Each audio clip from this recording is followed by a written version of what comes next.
gremios, pero aquí agrupan especialmente, y nos va a corregir si es así, a líneas aéreas internacionales, que sabemos que vienen de una historia interesante en cuanto a las relaciones con nuestro país. Hemos llegado ya a este segundo trimestre de 2024 con mayor conectividad sin duda, muchas esperanzas de que también esto siga incrementándose y por supuesto esto depende de un clima, de posibilidades, de negociaciones, de inversiones también.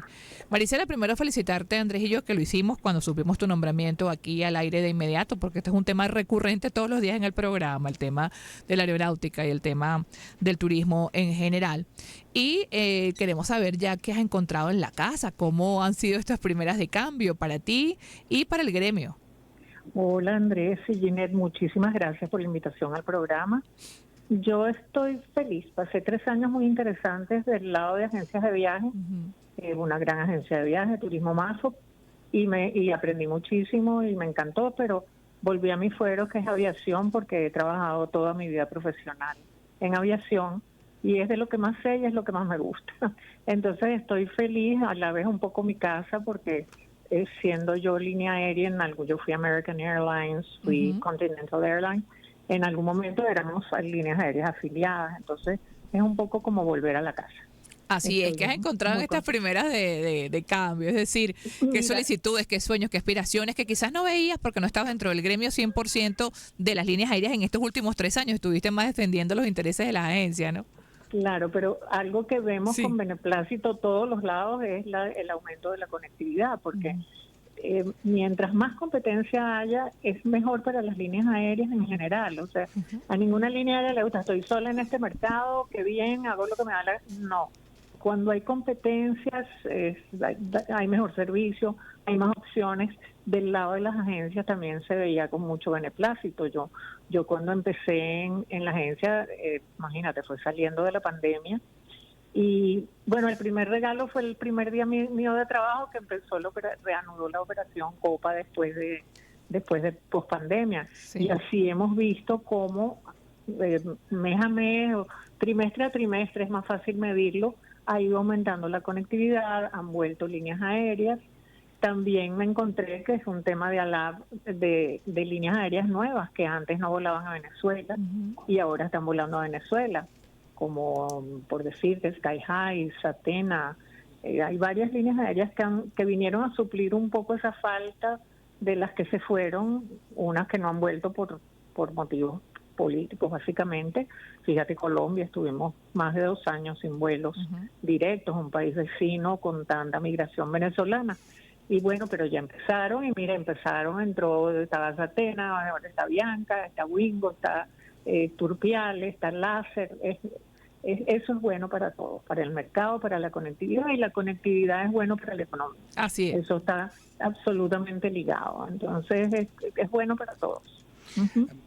Recordemos que estamos entrevistando a Marisela Loaiza, presidenta ejecutiva de la Asociación de Líneas Aéreas de Venezuela. Tiene aproximadamente un poco más de un mes que asumió luego de sustituir a Humberto Figuera. Marisela, fíjate que dentro de esa conectividad obviamente hay aspectos, como es el caso de las líneas de los Estados Unidos, que hay unas vinculaciones netamente políticas por los problemas entre los dos gobiernos. Pero en el caso de las líneas europeas, hasta ahora hemos visto solamente las españolas. ¿Hay posibilidad que otras compañías aéreas, por ejemplo Air France, Lufthansa, vuelvan a retomar las rutas que tenían hacia París y Frankfurt respectivamente? Mira, yo creo que sí es factible. El mercado venezolano, comparativamente 2022 contra 2023, el sector que más creció fue Europa. Eso también tiene mucho que ver con el tema de las visas y Estados Unidos, ¿no? Pero fue lo que más creció Europa. La conectividad, fíjate tú, un ejemplo muy bueno, que es Turkish, una de las que empezó a llenar ese vacío que dejaron las europeas cuando se fueron. Turkish está operando 8 vuelos semanales. O sea, es un 737, es un avión grande y va con buenos factores de ocupación.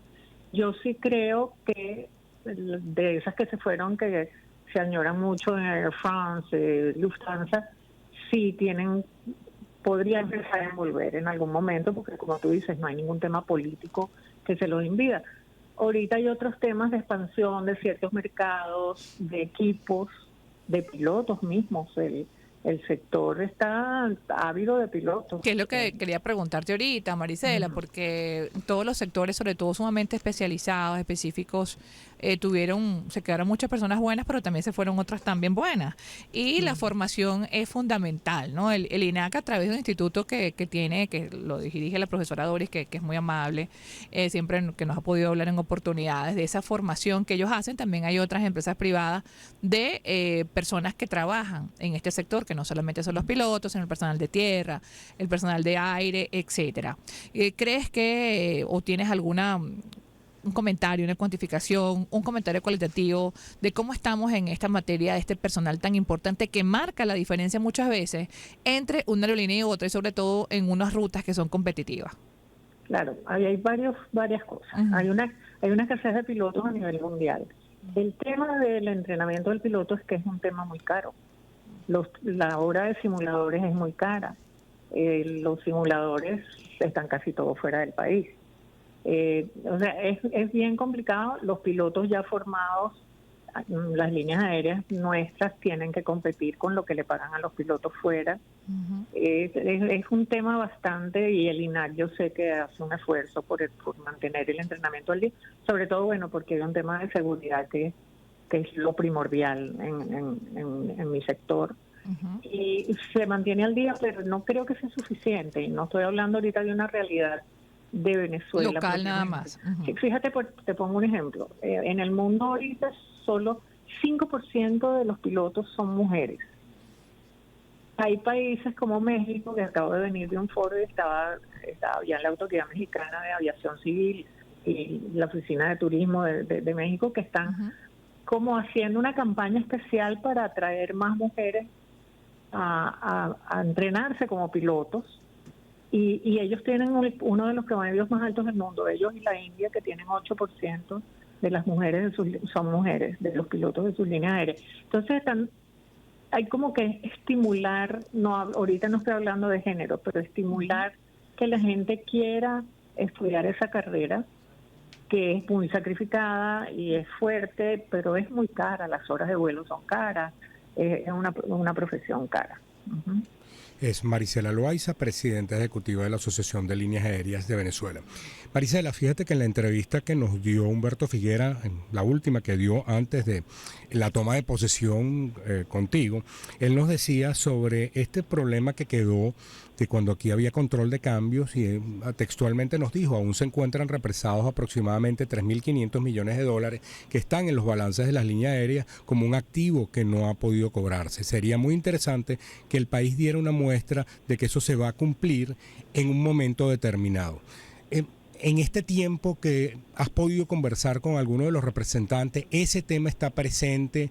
Aquí hubo siempre una discusión entre el gremio y las autoridades para ese momento, de que no era deuda porque se había pagado el tema en bolívares, y la limitante era que no se habían podido repatriar ese dinero. ¿Qué has podido conversar sobre esa materia? Mira, yo no he podido conversar sobre esa materia. Yo estuve muy activa en esa materia porque en el momento de que se empezaron a represar, salió algo en el tema de Cadivi. En ese momento yo era la gerente general de IATA, de la Asociación de Líneas Aéreas Internacional, que era la que manejaba esos dineros, el BSP, que es el sistema por el cual las agencias le pagan a las aerolíneas en casi todas partes del mundo, ¿no? Y eso se quedó represado ahí, y en ese momento se hicieron grandes esfuerzos, pero era mucho dinero, y fue la razón por la cual, porque hubo líneas aéreas que se retiraron mucho antes de la pandemia, por ejemplo, y era un tema de la repatriación. No he tratado ese tema con las autoridades. Bueno, tuve una reunión en el INAC por otros temas, pero no he tenido tiempo de plantear ese problema. Ahora, otro tema que la población se da cuenta, ¿no? Que es a veces que vamos en unos aviones lecheros, es decir, que el que va para Maracaibo tiene que regresar para ir para el Táchira, y después el Táchira tiene que regresar a Maiquetía para ir a cubrir, estamos exagerando, pero estoy graficando, ¿no? Para ir a República Dominicana. Entonces, bueno, tranquilo, pero es que el avión no llegaba, pues está en República Dominicana, y la gente te puede decir, pero es que yo pagué para irme por la mar. Entonces, también sabemos que es muy difícil, actualmente en el mundo no se compran aviones, sino que se hacen alianzas o hay leasing. ¿Cómo se puede, claro, sabemos que muchos de estos afiliados son extranjeros, pero cómo se puede hacer, según tu criterio, dadas las condiciones actuales del mundo, de lo que pasa también con Boeing, etcétera, para tener aeronaves más modernas? Mira, en Venezuela? Hay varios temas con el tema de la compra de las aeronaves, que aquí no hay financiamiento para el sector, financiamiento per se, y hay otra cosa que no es particular de Venezuela, que fue particular para Latinoamérica, que durante la pandemia, tanto las líneas aéreas americanas como las líneas aéreas europeas y en algunas partes de Asia recibieron subsidios gubernamentales para sobrevivir. Incluso en Colombia. Esas pérdidas, sí. Pero en Latinoamérica prácticamente ninguna. Y eso fue un golpe muy duro para las líneas aéreas, que encima de que no hay financiamiento, los aviones, eso lo hablaba yo en otra entrevista ayer, la gente, bueno, los aviones de aquí están viejos, ¿cómo se caen? No, los aviones son unos equipos altamente inspeccionados y los fabricantes están encima de eso. O sea, sí hay un tema de que la flota es vieja, pero la flota está perfectamente bien mantenida y supervisada, y fíjate que es un medio de transporte muy seguro en Venezuela. Sí, y como siempre ha dicho el INAC, ellos garantizan que sean aeronavegables, ¿no? Claro, dentro de las limitaciones en cuanto a comodidad, etcétera, que tiene mucho. Eso es importante, eso es lo que uno quiere como pasajero. Y lo que tú me mencionabas ahorita de la interconexión, he visto, porque estábamos haciendo un estudio aquí en ALAB sobre cómo ha ido evolucionando la conectividad doméstica en Venezuela desde 2021 hasta ahora, ha ido aumentando gradualmente, y he visto con mucho beneplácito, sobre todo Margarita, porque fui a un foro en Margarita la semana pasada y vi la conectividad de Margarita, que ahora hay muchos puntos de Venezuela, mira, Carigua, El Vigía, Tucupita, Maturín, que tienen vuelos directos a por la mar sin pasar por Caracas. Sí hace falta más conectividad, pero tienen que haber los pasajeros, porque la ruta tiene que ser sustentable, tiene que tener un factor de ocupación que permita que eso fluya. Y a veces tú dices, bueno, puedo poner un vuelo semanal, pero ¿quién lo compra? Exacto, lo llena. Semanal no es un vuelo que te sirva cuando tú vienes a hacer negocio, o tú vienes, oye, si es una vez a la semana, igual, bueno, conectaré por Caracas al regreso o algo así, pero tiene que ser sustentable, tiene que tener factores de ocupación buenos que permitan que la ruta continúe, ¿no? Por ejemplo, el presidente de la Cámara de Comercio de Maracaibo nos planteaba pues la limitante que en este momento tiene Maracaibo, que no tiene ningún vuelo directo, tomando en cuenta que es la segunda ciudad del país en población, hacia Colombia, y el gran ganador ha sido el aeropuerto de Riohacha, en la Guajira colombiana, porque los maracuchos se trasladan hacia allá, incluso para poder viajar a Estados Unidos, les es mucho mejor ir a Riohacha o al aeropuerto de Barranquilla para ir hacia los Estados Unidos. Pero en el caso de Colombia es una limitante que ellos se han encontrado de no existir, tomando en cuenta que Maracaibo llegó a tener vuelos directos a Bogotá y Medellín. Sí, eso es algo que hay que examinar, y que las líneas aéreas, ahorita que hay varias operadoras a Colombia que podrían examinar. Por ejemplo, Satena empezó operando desde Caracas y se cambió a Valencia. Habría que ver cómo está esa ocupación. En realidad no es que sea muy fácil, pero es, digamos, bastante factible que una línea aérea inicie operaciones, porque tú en cualquier aeropuerto tú contratas la empresa de handling, claro, con los permisos, y te vas. Sería cuestión de que alguna de esas que está operando a Caracas viera la factibilidad y la posibilidad de volar desde Maracaibo. ¿Es factible que en Venezuela tengamos aerolíneas de bajo costo? Mira, en el entendido como las hay en Europa o en Estados Unidos.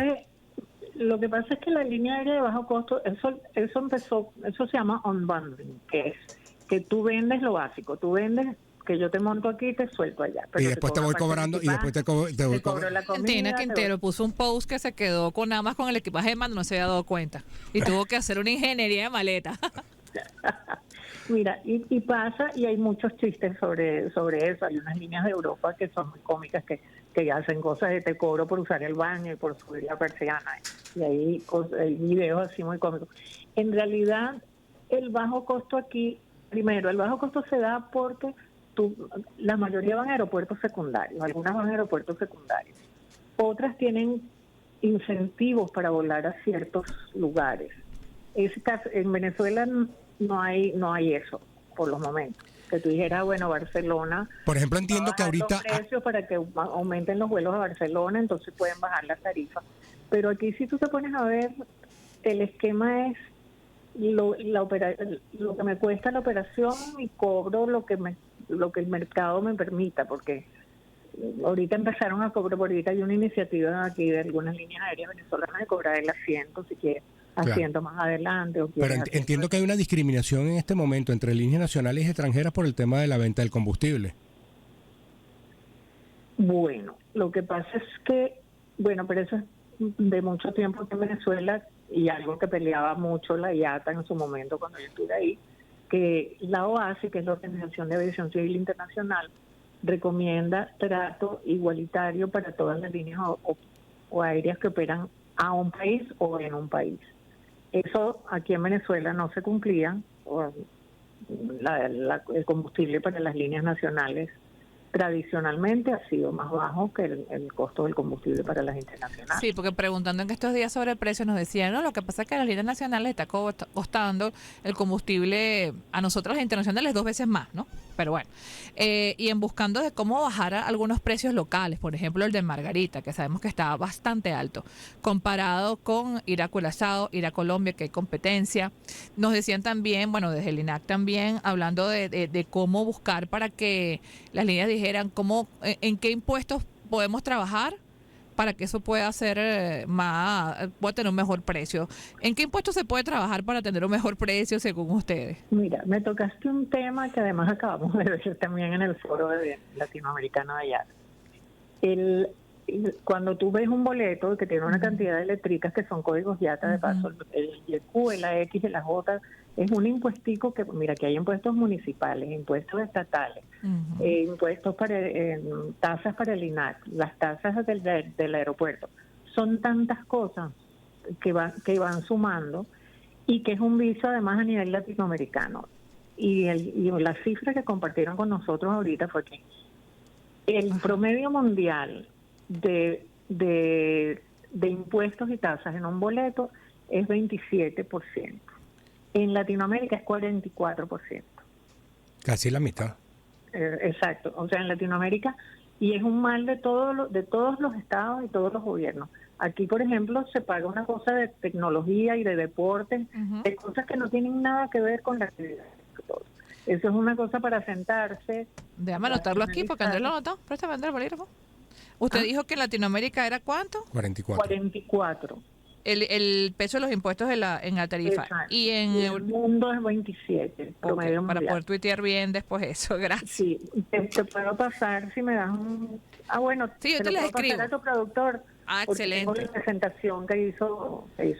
Bueno, ahí también compartían cifras muy interesantes sobre el PIB en la región, que es 17%, del PIB casi 8% del PIB en las islas del Caribe, que es mucho más alto, es casi 16%. Compartían cifras muy interesantes. Te paso la presentación. Muchas gracias, Marisela, de verdad. Y Marisela, aparte también, que tiene su experiencia obviamente en el área, también es un colega comunicador y comunica muy bien los puntos importantes. Sí, claro que no soy comunicador. No es comunicador, yo juraba que era comunicadora. Lo que pasa es que yo estoy en el Press Club porque el Press Club se fundó en un viaje que yo organicé cuando yo trabajaba en KLM, imagínate. Imagínate, bueno, entonces eres honoring.